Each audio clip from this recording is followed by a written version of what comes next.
కొన్ని రెసిపీస్ ఉంటాయి. అవి ఓన్లీ మన హైదరాబాదీ వాళ్ళకి మాత్రమే చెందినవి. ఎందుకంటే హైదరాబాద్‌లో పుట్టాయి, పెరిగాయి. ఇక్కడి నుంచే పాపులర్ అయ్యాయన్నమాట. సో, అలాంటి ఒక డిషే ఇవాళ మనం చేసుకోబోతున్నాము. అది కూడా ఫిష్‌తో. ఈ డిష్ పేరు చాలా పాపులర్‌గా ఎక్కడ ఫంక్షన్‌లున్నా, పార్టీలున్నా గానీ ఇది వినిపించే పేరన్నమాట. Apollo fish. ఈ రెసిపీ ఇంత పాపులర్ అవ్వడానికి మెయిన్ రీజన్ ఏంటంటే చాలా టేస్టీగా ఉండిద్ది నంబర్ 1. అలానే ఫిష్ తినేటప్పుడు ఎలాంటి ముళ్ళులు తీసుకోవాల్సిన అవసరం ఉండదు. సో, ఈ 2 రీజన్స్‌కి ఇది చాలా పాపులర్ అన్నమాట. One of my favourite snack. మీరు బోన్‌లెస్ ఫిష్ తెచ్చుకుంటే చాలు. మిగతా రెసిపీ అంతా చూపించడానికి నేనున్నాను. సో, చాలామంది అపోలో ఫిష్ అంటే అదొక జాతి ఫిష్ అనుకుంటారు. అలా కాదు. అపోలో ఫిష్ అనేది ఒక డిష్ నేమ్. అంటే ఒక వంట పేరు అనమాట అపోలో ఫిష్ అనేది. సో, ఇవాళ చూపించబోతుంది అదే రెసిపీ అనమాట. ఈ రెసిపీ హైదరాబాద్‌లోనే పుట్టిందనమాట. సో, ఇక్కడ నుంచే పాపులర్ అవుతా వెళ్ళింది. సో, మీరు ఏ ఫిష్‌తో అయినా చేసుకోవచ్చు. సముద్రం చేపతో అయినా చేసుకోవచ్చు. లేకపోతే నదిలో దొరికే చేపతో అయినా చేసుకోవచ్చు. ఆఖరికి చెరువులో దొరికే చేపతో అయినా చేసుకోవచ్చు. సో, మీరు బోన్‌లెస్ ఫిష్ తెచ్చుకోండి. ఈ రెసిపీ చేసుకోండి. అద్భుతంగా ఉండిద్ది. సో, ఈ రెసిపీ చేసుకుందాం ఇవాళ. నేను వాడుతుంది బాసా ఫిష్ అనమాట. సో, బాసా ఫిష్ బోన్‌లెస్ తెచ్చుకున్నాను నేను. వీటిని ఇలా బైట్ సైజ్ పీసుల్లా కట్ చేసుకోండి. బోన్‌లెస్ ఫిష్ కాబట్టి మనం ఇంట్లో అయినా ఈజీగా కట్ చేసేసుకోవచ్చు. ఈ విధంగా అన్ని ముక్కల్ని ఈవెన్ సైజ్‌గా కట్ చేసేసుకోండి. ఫిష్‌ని బైట్ సైజ్ ముక్కల్లా కట్ చేసుకున్నాం కదా! దాన్ని మ్యారినేట్ చేసి ఫ్రై చేసుకొని దాని తర్వాత ఒక స్పెషల్ గ్రేవీలో టాస్ చేసుకుందాము. అప్పుడే ఈ అపోలో ఫిష్ రెడీ అవుతుంది. సో, ముందుగా ముక్కల్ని మ్యారినేట్ చేసుకుందాము. సో, ఒక హాఫ్ స్పూన్ కారం, హాఫ్ స్పూన్ అల్లం వెల్లుల్లి ముద్ద, చిటికెడు గరం మసాలా, ఒక హాఫ్ స్పూన్ ధనియాల పొడి, కొంచెం ఫ్లేవరింగ్ సాల్ట్, ఒక సగం చెక్క నిమ్మరసం, పావు చెంచా ఉప్పు, వీటన్నిటిని వేసి ముందుగా ముక్కల్ని మ్యారినేట్ చేసుకోండి. మీకు కావాలి అంటే చిటికెడు పసుపు కూడా వేసుకోవచ్చు. ఇప్పుడు దీంట్లో కొంచెం ఎగ్ వైట్, ఒక 2 స్పూన్లంత మైదా పిండి. ఎగ్ వైట్ వేయడం వల్ల మన మసాలాలని పిండిని ఈ ముక్క గట్టిగా పట్టుకొని ఉండిద్ది. నూనెలో ఫ్రై చేసినప్పుడు వదిలేయదు. సో, మరి కొంచెం పిండి పడుతుంది నాకు. ఒక 2 స్పూన్లంత వరకు మైదా వేసేసుకోండి. పర్ఫెక్ట్గా సరిపోతుంది. చూడండి ఇలా కోట్ అవ్వాలి పిండి ముక్కకి. మసాలాలు పట్టించిన ఈ చేప ముక్కని ఒక 15 నిమిషాల పాటు రెస్ట్ ఇవ్వండి. అప్పుడు మనం వేసిన ఉప్పు మసాలాలు అన్నింటినీ ఆ ముక్క పీల్చుకొని లోపల వరకు ఫ్లేవర్స్ వెళ్తాయి. సో, ఒక 15 మినిట్స్ దీన్ని మ్యారినేట్ చేసుకోండి ఫ్రిడ్జ్లో. తర్వాత వేడి నూనెలో ఫ్రై చేసుకోవడమే. ఇలా బ్యూటిఫుల్గా మ్యారినేట్ చేసుకుని ఈ ముక్కల్ని ఇప్పుడు వేడి నూనెలో ఫ్రై చేసుకుందాం. ఇక్కడ నూనె ఆల్రెడీ వేడెక్కింది. స్లోగా ఒక్కో ముక్క వేసేయండి. జాగ్రత్తగా మీ కడాయిలో పట్టినన్ని ముక్కలు వేసి ఫ్రై చేసేసుకోండి.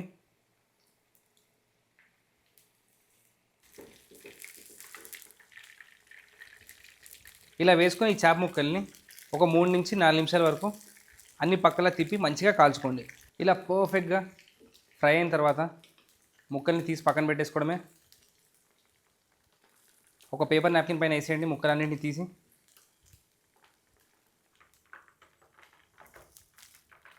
చేప ముక్కలు ఫ్రై అయ్యి రెడీగా ఉన్నాయి కదా! వీటికి ఒక స్పెషల్ తాలింపు వేసుకుందాము. దాన్ని తాలింపు అని పిలుస్తాను నేను. కానీ అది ఇండో చైనీస్ రెసిపీలో టాస్ చేసుకునే గ్రేవీ అనమాట. టాస్ చేసుకునే సాస్ లాగా ఇది వేసి టాస్ చేసుకుందాం.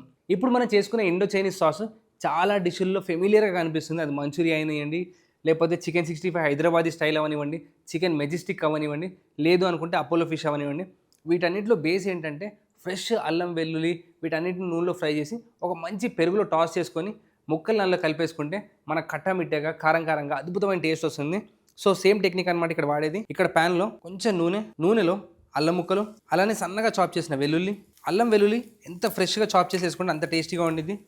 అలానే కొంచెం ఉల్లిపాయలు చాప్ చేసుకునేవి, పచ్చిమిరపకాయలు. సో, ఈ 4టిని ఫస్ట్ నూనెలో సాటే చేసుకుందాం. ఈ ప్రాసెస్ అనేది అంత హై హీట్లో అయిపోవాలి, చాలా వేడి మీద అయిపోవాలి. ఇందులో కరివేపాకు, ఈ అల్లం వెల్లుల్లి అస్సలు రంగు మారకూడదనమాట. సో, వేసి లైట్గా స్వెట్ అయినప్పుడు దీంట్లో మనం మిగతా వేసేసుకుందాము. సో, కొంచెం సోయా సాస్, కొంచెం రెడ్ చిల్లీ సాస్, పెరుగులో కారం, ధనియాల పొడి, గరం మసాలా, కొంచెం ఫ్లేవరింగ్ సాల్ట్.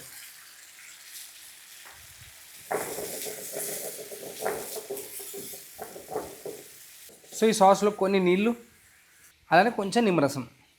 మనం వేసుకున్న సోయా సాస్లో, చిల్లీ సాస్లో వెనిగర్ ఉండిద్ది. సో, పెరుగు మీరు ఏం చేసినా పెరుగు విరిగిపోతుంది. అయ్యో పెరుగు విరిగిపోయిందని ఏం కంగారు పడకూడదు. చాలామంది నమ్మే ఇంకో మూఢనమ్మకం ఏంటంటే ఫిష్ పెరుగు కలిపి తినకూడదని చెప్పి. మీరు ఒక్కసారి బెంగాల్కి వెళ్ళారనుకోండి, వాళ్ళు ప్రతి చేప డిష్లో పెరుగు వేయకుండా అసలు చేయరనమాట. సో, ఫిష్ పెరుగు తింటే విషయం అయిపోతాయి అన్నది మిత్ అనమాట. సో, మీరేం కంగారు పడకండి. ఈ సాస్లో కొంచెం ఉప్పు వేసేయండి. ముక్కలు వేసే ముందు ఈ సాస్ను ఒక్కసారి టేస్ట్ చెక్ చేయండి. మీరు ఒకవేళ 90s కిడ్ అయితే మీకు కొన్ని పాపులర్ హైదరాబాద్ రెస్టారెంట్స్లో ఈ అపోలో ఫిష్ చాలా ఇష్టంగా తినేవాళ్ళము. సో ఆ ఎగ్జాక్ట్ రెసిపీ అనమాట ఇది. If you eat this recipe you will definitely become nostalgic. So ఇప్పుడు మనం ఫ్రై చేసుకున్న ముక్కలు ఇలా వేసేసుకుందాం. ముక్కలు వేసి కొంచెం కొత్తిమీర,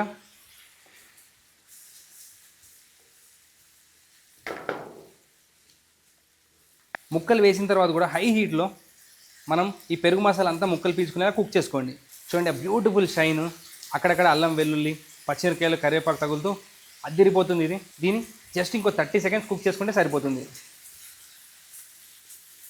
చివర్లో జస్ట్ దించే ముందు మరి కొంచెం కొత్తిమీర వేసేసుకోండి. ఇంతే అండి, మన వేడి వేడి అపోలో ఫిష్ రెడీ అయిపోయింది. ఇప్పుడు దీన్ని సర్వ్ చేసుకుందాం.